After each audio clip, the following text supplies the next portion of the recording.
Ito nga yung bago natin sisirain. Tamo, para siyang mushroom type, button type yung mga tawag dito, tornilyo niya, Allen type na stainless. Gusto ko siyang gawing tapered. Pero hindi pala plug and play, may mods pang gagawin. Palitan natin to. Hindi ko alam kung ano mas maganda, no? Kung yung ganito o yung isa. Pakita ko mamaya isa. Ito naman isa, parang ano siya, tapered flat type. Ano ba mas maganda? Yung kanina o ito? Sabi ng iba, ito. Sabi ng iba, yung mushroom button type. Pero parang mas gusto ko to eh. Pero hindi siya ganun kadali. May mods na gagawin.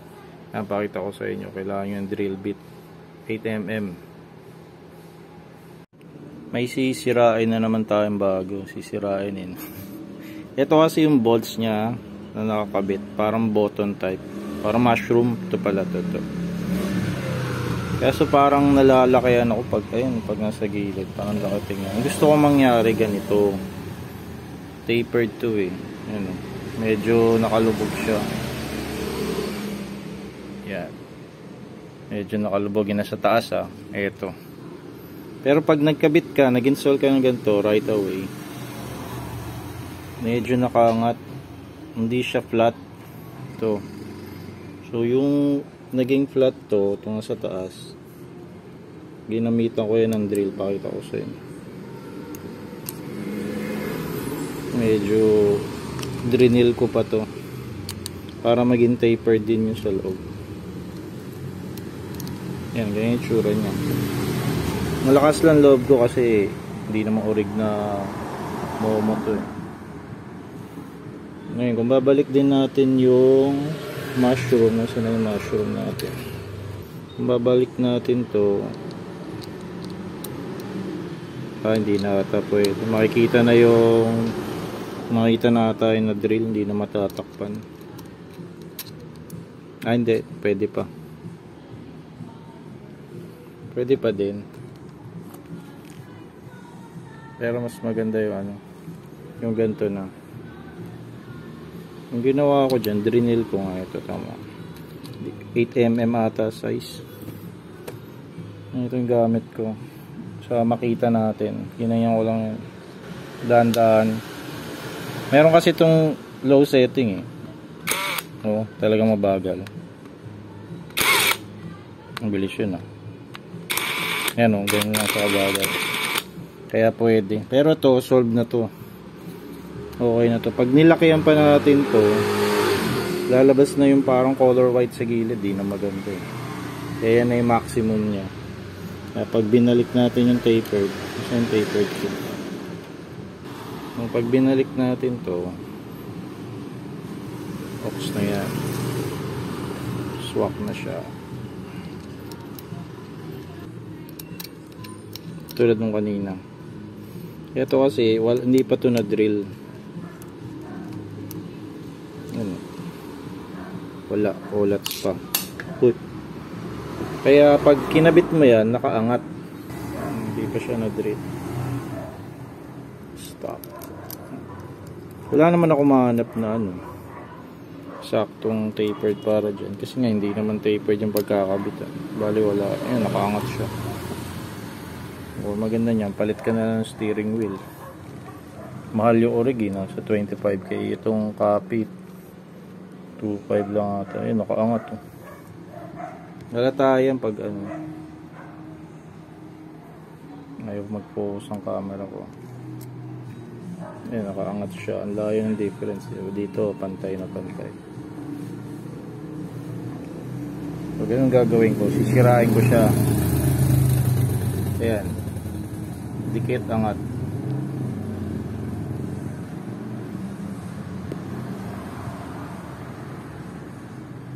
I-drill natin to.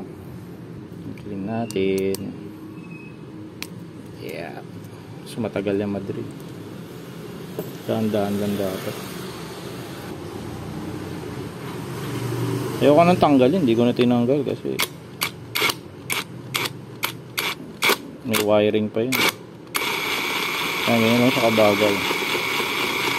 Tagal yan. Hindi naman siya tatama doon sa thread.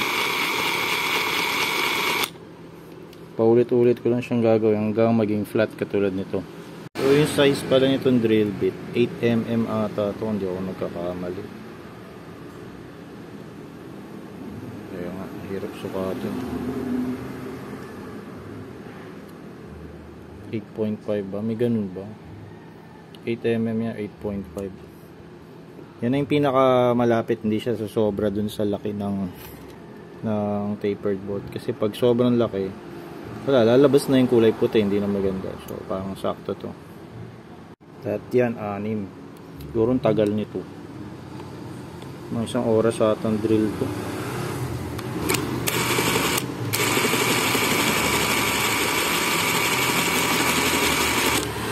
Ito naman pang-4. Pero hindi pa tapos yun. Papantayin pa yung iba. Tapos huwag kayong matempt ang mabilis. Daan-daan lang dapat.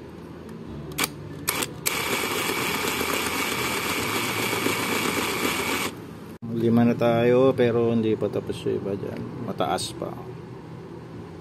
Pitik-pitik lang. Oh, mabilis. Baka matempt ka na ano eh. Mabilis, masira agad. Ganyan lang. Mabilis na nga yun eh. Tapos test fit. Kulang pa yan. Buga-buga. O, diba? Kulang pa. Last butas. Dahan-dahan lang. Siguro may gitsang oras din lahat to.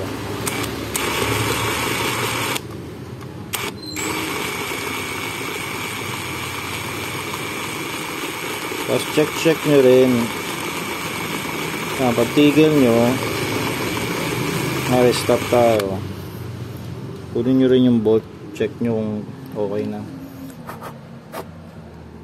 Kasi baka tamaan yung yung thread eh. Pero malayo yan. Parang mga 3mm ata o 5mm layo yan. Go din pala kabit. Pag final na, gamit din kayo ng thread locker. Pero ang ginamit ko dito, nail polish lang. Kasi dati, nagtry ako nung color blue na thread locker. Ayun, nabilog yung bolts ko. Sobrang tigas. Hanap kayong thread locker na light lang. Yung red ata, sobrang tigas na. Yung blue, medium. Hindi ko alam kung green or white yung light. Ayan, okay na to. Nakabit ko na sila.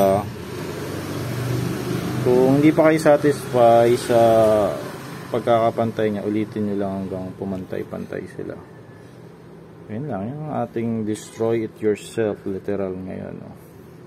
Quick release kasi ito, ganyan na yun, nabili ko. Pero malaking tulong to, madaling mag-ayos-ayos. Ayun lang mga kasira.